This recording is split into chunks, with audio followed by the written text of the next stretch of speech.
Hello everybody, how are you all doing today? This is Dorothy and this is Dorothy's blog. This is where I come to tell my story every week or every other week. So today I'm back here to give an update of what's really going on. Guys, when I came out here to start talking, I promised you all that I'll tell you the truth and nothing but the truth. When I came out here talking, I kicked everything about shyness to the curb. I kicked manipulation to the curb. I just kept intimidation on the curb. I left everything aside. I put my shame, I buried it. I came out to bare my mind, not minding how people or what people would say. I started doing these stories because I felt like I needed to record this part of my life. This is almost half of my life that I'm talking about. This close to 25 years that I'm talking about. So if I decide to put it down here, I don't think anybody has the right to tell me to stop. Especially if I'm telling the truth. I don't see the reason why any sane human being will tell me, stop talking. I don't see that reason. I don't even understand if anybody could do that. Many have come to me in a very subtle way, please just stop talking, let God judge, let's just focus on yourself and, heal. Guys, there is no healing for a grieving mother. You can never heal from grief. Just get that into your inner mind. Nobody can heal from grief. Some people lost their loved ones 10 years ago, 20 years ago, 30 years ago, and they still remember those people, they still grieve for them. And sometimes this category of grievers are maybe they lost a child, they lost a father, they lost a mother, not even a child. I'm just talking about people losing their parents and, siblings and friends and all that. Most of them grieve for the rest of their lives, even if they don't come out to make any videos like I'm doing. So it's crucial, I want to even say crucial. It's painful and unhuman for someone to come out and tell me to stop grieving. Because I'm grieving my child and I'm talking about my child and I'm telling my story. And this story is the truth. I'm not lying about any part of this story. I will never lie about any part of this story. So when I come out to talk to you or to tell my story, just have it at the back of your mind that I'm telling you the truth. And I'm not trying to convince you to believe me. Whether you believe me or not, God believes me. Okay? And whether you think I'm stupid or not, God understands the situations I found myself in. And that doesn't exonerate me. That doesn't mean I'm not sorry for what happened. I am 1 million times sorry for what happened. Because if I told you people that I was not close to God when these things happened. And so these people had the power over me. They had diabolical power over me. They have social power over me. They had emotional power over me. They had psychological power over me. Because I was dealing with two very matured and, how would I put it, very matured and mean human beings. I was dealing with people well crafted in the art of deception. I was dealing with people who had no human sympathy, who only thought for themselves. Because tell me why you will take a woman's baby and the woman will keep crying every day. From the third week I came back from the hospital, I started crying every day. I started calling them every day. I was talking to everybody in Maryland. I was going up and down. I even went to the ambassador, Professor Obiozo of blessed memory, or whatever I can say about him, because he failed me too. I went to him, I cried to him, I told him my story.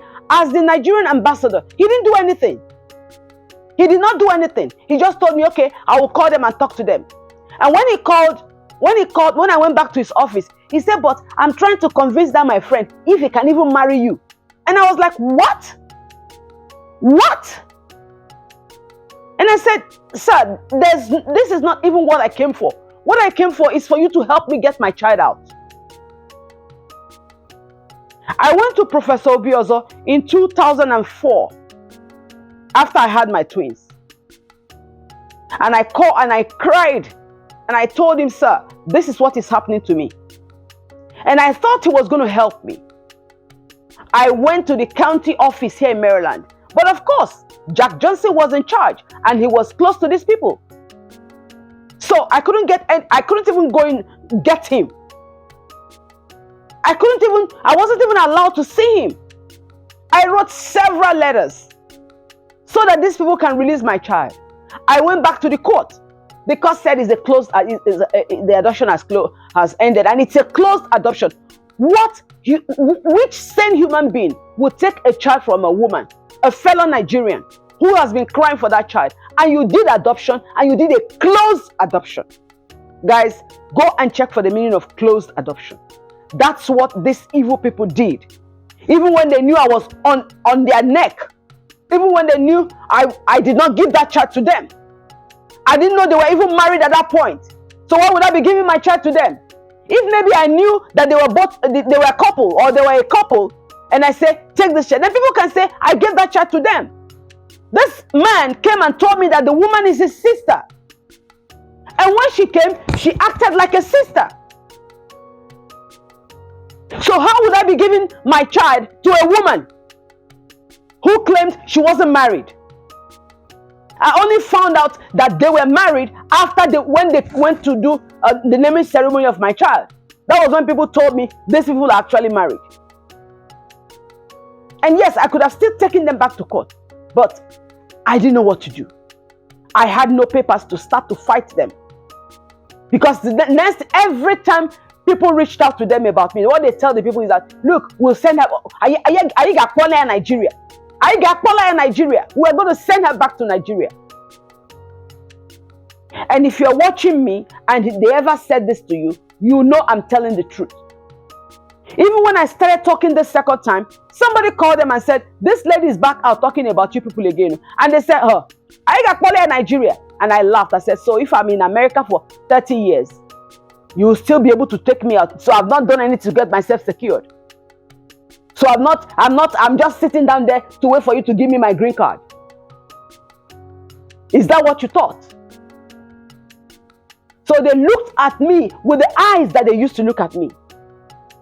Even this time I came out and told people not to worry about me, that they will send me back to Nigeria. How they will do that, I don't know.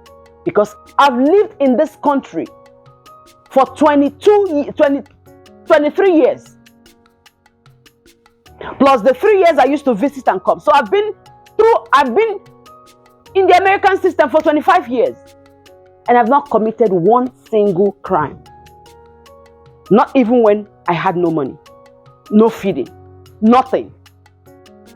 It got to a point that I started going to people's houses to clean their houses just to be able to feed and take care of my twins. I would babysit people. They would travel and bring their children to me. Sometimes some people will even refuse to bring their children to me. I will go to their house with my twins and will stay there for 2-3 days, caring for the house, cleaning the house. Some of them come in and they can't recognize their house again because everything is sparkling when they come back. I've done that several times. So if I, as young as I was then, as pretty as I was then, would subject myself to washing people's homes to take care of my kids without getting into crime, what do you think? What do you think? Where would you really place me? If they think that after going through all these things without soiling my hands with any evil thing, I'm just sitting down there waiting for you to give me my green card. So each time people talk to them and say, oh, she's talking again, they will tell them, don't worry, we'll send her back to Nigeria. And that is why these people feel they can continue to intimidate me even up till tomorrow. So this brings me to the topic of my ranting today or talking today. Last week I told you I answered some questions about why my daughter was not able to run out of their house, why my daughter was stuck in that house, and other things.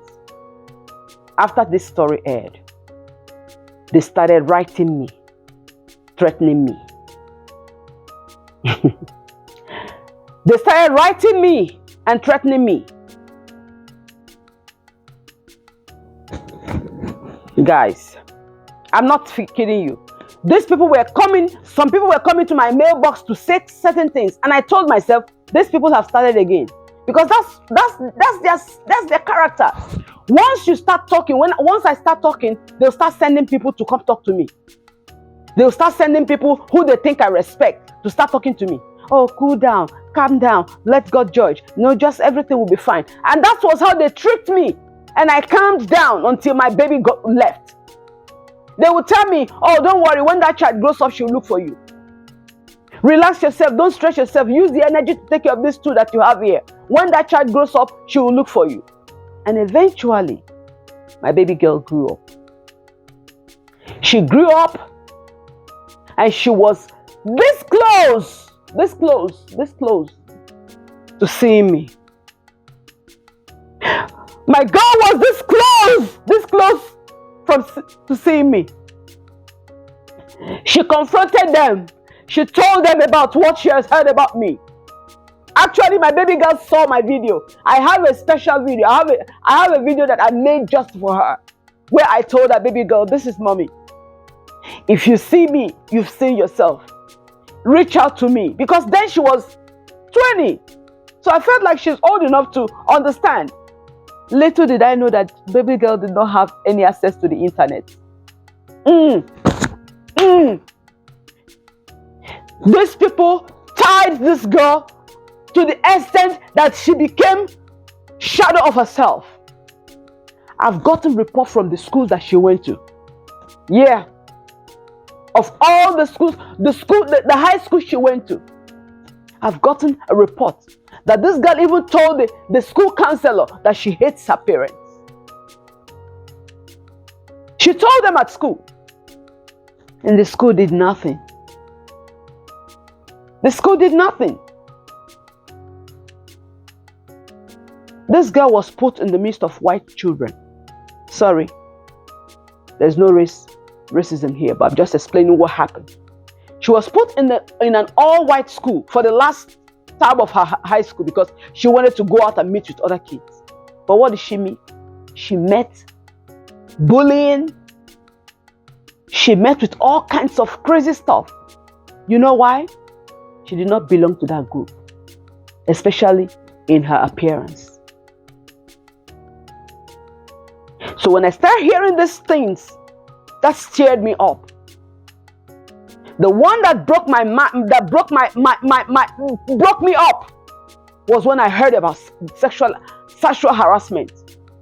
I called the social services here in Maryland. I called them twice. I called the third time even. And I told them, go do a welfare check on this child. I gave them the address and everything. Did they go? No, they did not go. And if you are the person I spoke to in the social services and you ever come across this video, know that the blood of my child is also on you. The two people I spoke to. If you took my phone call and kept it under the carpet for whatever reason you may have, my child's blood is also on you.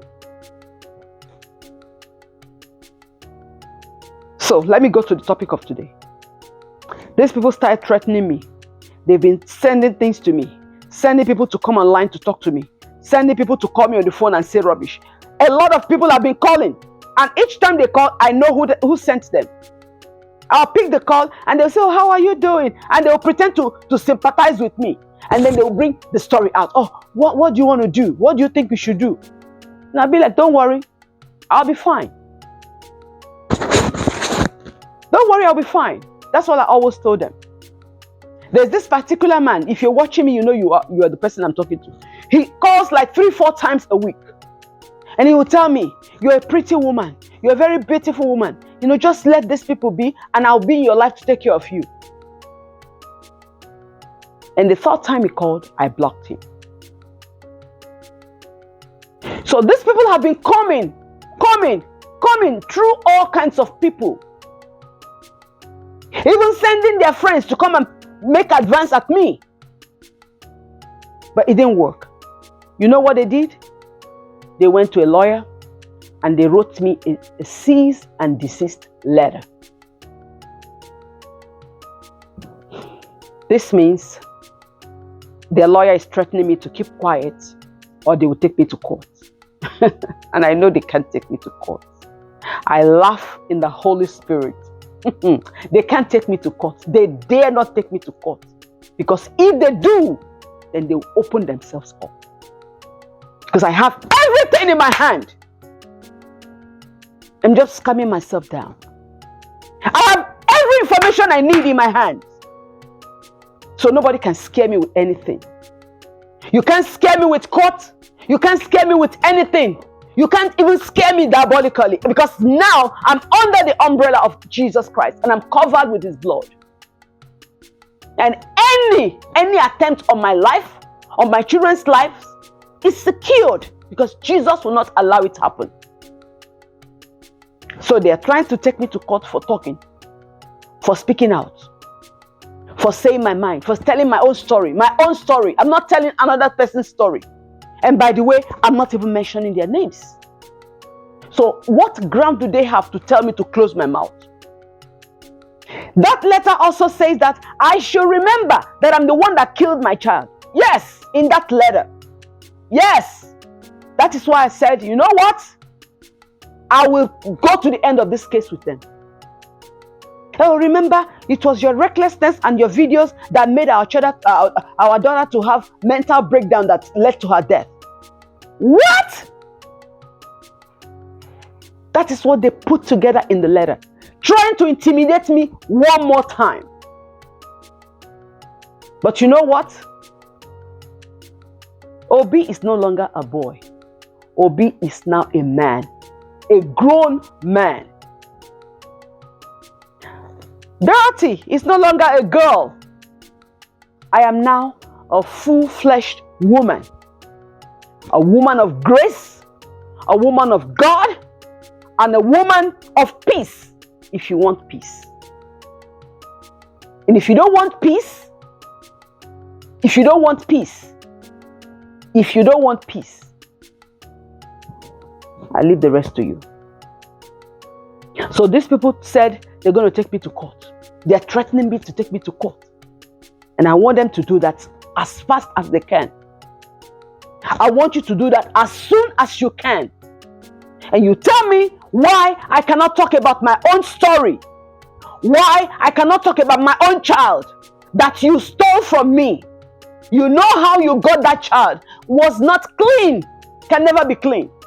Because no sane mother will say, take my child. When I know I was properly married.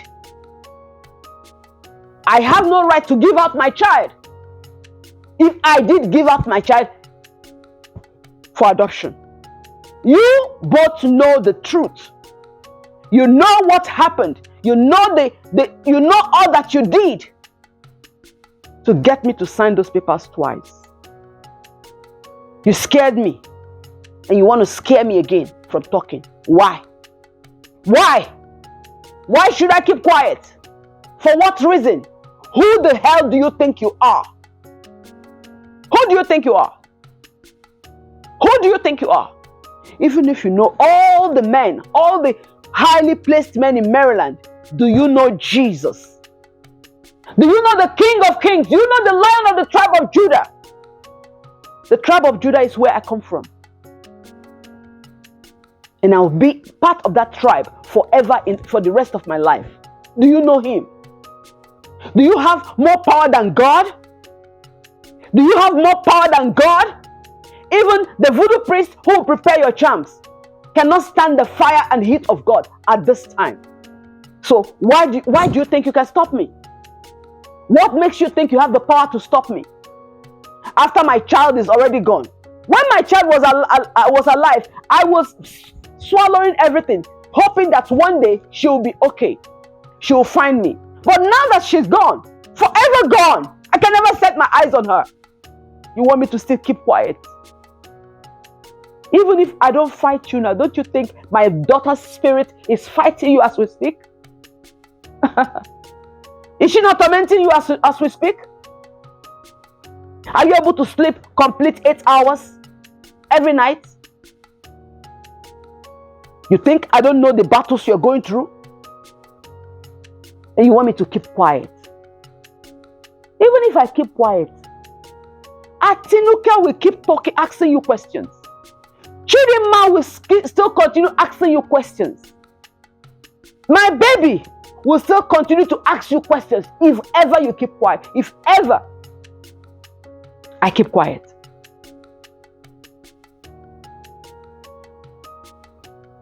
You're bullying and you're pushing around, shut my mouth for years.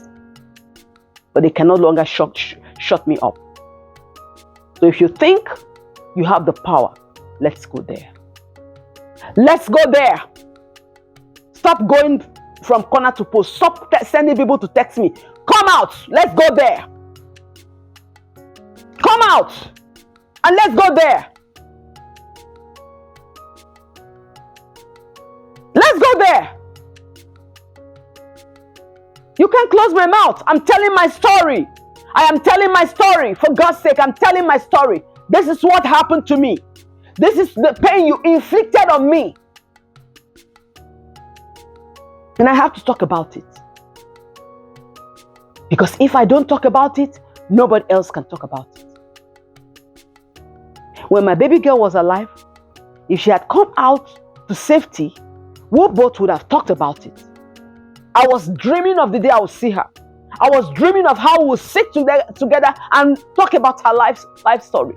Because I knew she would have been willing to talk about it with me. This girl cried to people in your neighborhood. She cried. People could see pain on her face. The school, the last school she went to that you allowed her to go to, the high school, teachers could see the pain on her face. And now everybody is secretly messaging me, telling me stuff that you did. And my diary is full. My book is full from evidences of what you did to that child. I think if you mention court, I will close my mouth. How dare you? How dare you? I've been talking just to allow God to heal me first. I've been talking to relieve my story. I've been talking so that people will hear me and know what happened. It doesn't mean that I can't take you to court. But I've just been talking. And you think if you mention court, I'll close my mouth. You can never stop me. 1 million of you cannot stop me. I rather go than to close my mouth. Because you did the unthinkable, the unpardonable, and God himself will never forgive you. If you think God is a just God, after doing all these things, you ask for forgiveness. God will forgive you only when you come to apologize to me. When you come openly and apologize to me, that's when you find God's favor. But as from today, if God did not start it from when my baby died, from today, God's favor is off your life. God's peace is off your life. Human peace, human sympathy. It's all your friends coming to call me, and they know the truth behind the back of their minds. They know the truth. It's just that most of them are just anywhere belly face. You people are giving money to people to come and talk to me. And you did not stop there. You now wrote me a letter to threaten me. Who are you? Who are you to threaten a child of God? Who are you to threaten me? I am a nobody, but I come from that kingdom that never ends. And that is the kingdom that Jesus rules. The kingdom that God himself rules. That is the kingdom I come from. So you have no power to intimidate a child of God like me. You have no power to intimidate a hurting mother like me. You have no power, no authority to intimidate a woman you battered for years. You battered me for years. You broke me to pieces for years. You scattered my mind for years. You and your wife. You broke me to shreds. You made me go through so much pain. So much pain. So much pain. And God, in His infinite mercy, have been so kind to me. Because He's the one that kept me alive. He's the one that gave me good health. He gave me good children who would always listen to me. My children are 21. I have a 32-year-old. And I have this last one, 21-year-old. None of them disobeys me. None of them disobeys me. They have my love in their heart. And I don't think anybody did it but God. A lot of families here have both parents living in the same house and their children turn out wild. But these twins that I had in my hands here, only me,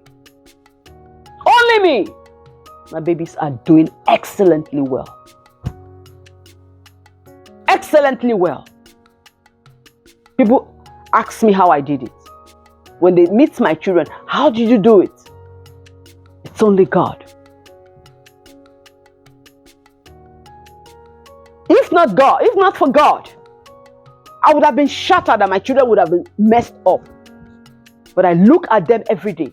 I looked at them when they were growing and even now. And I say, God, thank you. Please keep this good life going. Because it's a beautiful life with my children, guys. So if your nonsense did not break me up and make me useless, what do you think you can do? My baby was 3 days old when you took that baby. I had to call this woman when my breast became so swollen as a new mother. I said, bring my baby, let me breastfeed my baby. She refused. This woman refused. The only time my baby suckled on me was when she was in the hospital. After those 3 days, these people refused me breastfeeding my child. Is that alone not a crime? She refused to bring my child to be breastfed. She refused to come and take my milk to give to my child. I said, okay, I'll pump it out. I'll bring in bags. She said, no. This woman refused, so I had to pump out my breast milk and throw it in the trash. That is how wicked these people are. And now you want to intimidate me. Me. You waste your time. Because you know why you can't intimidate me anymore? It's not because of anything. It's because the grace of God is back in my life. Is back on my head. Is back on me. The grace of God. The grace of God. The grace of God. And the grace of God is back in my life. So you cannot touch me anymore. Legally, spiritually, psychologically, emotionally, socially, you cannot intimidate me anymore. I'll end this video here by telling you to stop harassing me. Stop sending people to me, because I'm not even mentioning your names. I'm just telling my story. And that's what it is. Thank you guys for watching me. Thank you so much for your encouragement. Thank you for everything you do. I love you all. God bless you. Have a good day.